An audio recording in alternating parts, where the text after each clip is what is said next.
But first, President Biden faces tough questions at his first formal news conference, and no topic was off limits.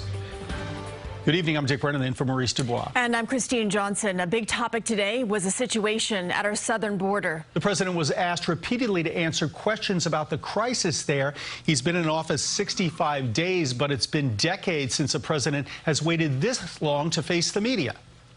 We will, by my 100th day in office, have administered 200 million shots. President Biden began with an ambitious new goal of vaccinating 100 million more people by April 30th, and then he was questioned about the growing crisis at the border. If you take a look at the number of people who are coming, the vast majority, the overwhelming majority of people coming to the border and crossing are being sent back. With thousands of children crowded into facilities, the president said Fort Bliss in Texas will soon be used to house immigrant children. No child, no one should be in any longer than 72 hours. The border crisis is a thorny subject for the Biden administration. The president says there are roadblocks sending people back to Mexico. They're saying they won't take them back, not all of them.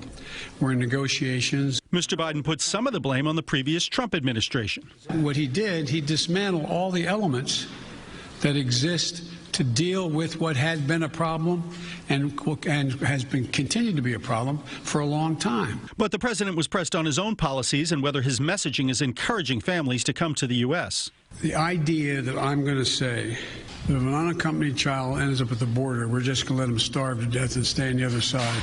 No previous administration did that either, except Trump.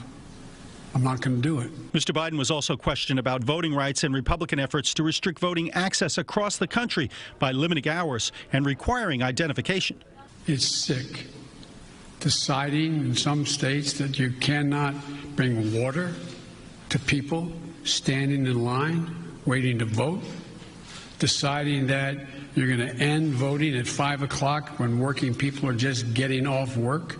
At times, the president seemed a bit testy and jovial. He was asked if he plans to run again since he hasn't set up a re-election campaign as his predecessor had done by now. My predecessor needed to. My predecessor. Oh, God, I miss him. No, an answer is yes. My plan is to run for re-election. That's my expectation. The president also said he expects to have Vice President Harris as his running mate. And on the subject of Afghanistan, the president said it would be difficult to have all U.S. troops out by the May 1st deadline set by former President Trump.